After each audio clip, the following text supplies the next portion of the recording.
Have you ever wondered how to make your own easy, all-natural makeup brush cleaner? If so, this video is for you. Hello, my name's Angela from the website naturallivingalchemy.ca. Welcome to my channel. In today's video, I'm going to share with you a simple tutorial on how you can make your own all-natural, chemical-free, easy on the pocketbook makeup brush cleaner. So let's go. Now, to accompany this video, I do have a full written blog article that is going to be on my website that I'm going to link down below. And in that, you're going to find so much more information on all of the ingredients that we're going to be using today. But for the sake of time in this video, and I know you're busy, I'm just going to share a couple key things about the ingredients that we've chosen for today's formulation. The first thing that I would like to talk about is we're going to use distilled water. And the only thing that I want to bring up about this is because it is going to be a water-based formulation, you're going to have two choices. You can either store it in the refrigerator. The last batch I made of this stuff, I lasted for about a year. Okay, so I can't guarantee that's the shelf life that you're going to necessarily get, but it did stay clean. It did stay good that whole time. But if you do not want to store this in the fridge, you're going to have to put a preservative in it. Now, I'm going to ask you to do your own research on a preservative if that is the route that you want to go. But just know, it can stay in the fridge. The next ingredient that I would like to talk about is witch hazel. Now, we are going to be using alcohol-free in today's formulation, and I'm going to suggest you just stick with the alcohol-free version if you're ever planning on using it on your skin at all. Okay? Now, witch hazel. Today we're going to be using it for its antibacterial properties, but that's not the only property that it has.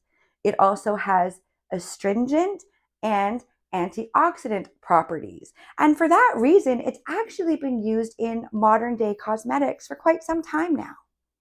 Another thing that it can do is actually help treat inflammation. Think acne, blisters, boils, pain, sunburn, redness from a sunburn. This could be your friend. The next thing that we're going to use is Castile soap. Now, you have a couple different options. There's many scents that this comes in. Today, in my formulation, I'm choosing to use unscented, but you actually have an option of adding an essential oil at the end of this if you want to add a scent. But if you don't want to add the essential oil, you can just use one of the Castile soap scents. It has tea tree, rose, citrus, almond, lavender, peppermint, and there might be another one that I'm just not remembering now. And actually, even this bottle is telling you it has 18 different uses. There are so many things that you could be replacing that are toxic chemicals in your own household and replace with something like a Castile soap. One thing, though, that I do want to actually mention about the soap and the 18 different uses, you're going to need to dilute it. Okay. I even make a simple body wash out of this, which is simply 1/4 cup of the soap and the rest of just distilled water in a foaming bath pump. And that works quite well. Now, the next ingredient we're going to be using is a sweet almond oil. If you have a nut allergy, you can use something like olive oil or avocado oil instead. Okay. But today I don't have a nut allergy, so we're going to use the sweet almond oil. Now, why would we want to be putting an oil in something like this? Well, a couple different reasons actually. Most makeup brushes are actually made out of natural fibers, aka they are made out of hair. So without an oil, you run the risk of the bristles on your brush getting dried and kind of frayed looking. And sometimes these brushes cost an awful lot of money. So we want to keep them in good quality condition as long as possible. And adding something like a conditioner that would be found in the oil will do just that. Another thing that the almond oil or any oil is going to do within this formulation is we're going to get a little bit sciencey here. Like attracts like. So that means that the oil that's going to be mixed in your formulation is actually going to be attracting the oils and the dirt out of your makeup brush. It's pretty neat. So those are all the ingredients that I have to talk about today. Let's get mixing. All right, so we're going to take one little jar, and to that we're going to add 1 cup of the distilled water. And then to our 1 cup of water, we're going to add half a cup of our witch hazel.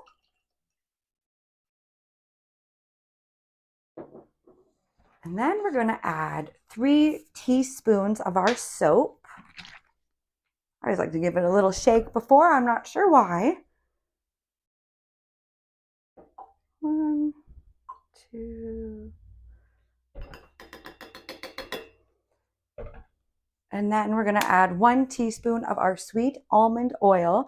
And remember, if you're allergic to nuts, you use the same amount of olive oil or avocado oil. Even if you're not allergic and you just want to avoid it.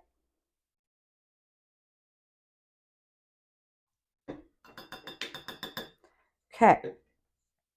And then that's it. So you do have an option at this point to add 5 to 7 drops. I wouldn't go any more of that, of an essential oil. So all you're going to do when you want to use it is I usually just grab it out of the fridge, kind of give it a little shake. And I just have a little shot glass that I like to use. Just pour a little bit in your jar. And you just kind of mush them around.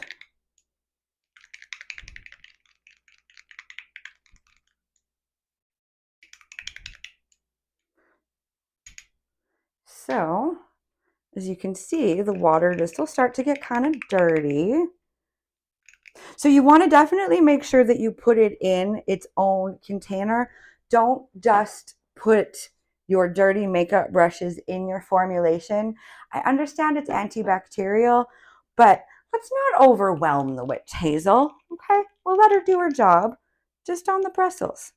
So what you're going to do, just kind of swish it around here.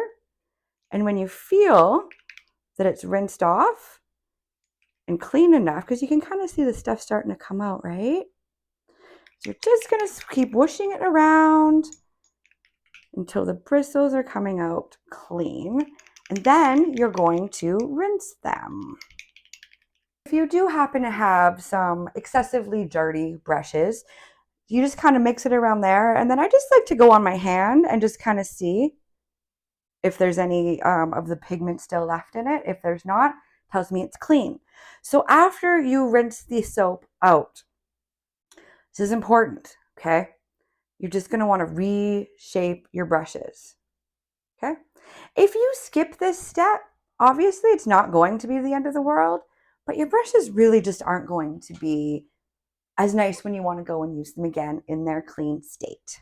So I hope you enjoyed this tutorial on how to make your own makeup brush cleaner. Now, comment down below and share with me what are some other products that you like to make for your own self-care at home. Don't forget to hit that like button and share this video with anybody else who you might think would benefit from learning something like this, or at least enjoy it. Also, if you wouldn't mind subscribing so you don't miss more videos in the future, I have plans of bringing you different natural living recipes and things along that nature.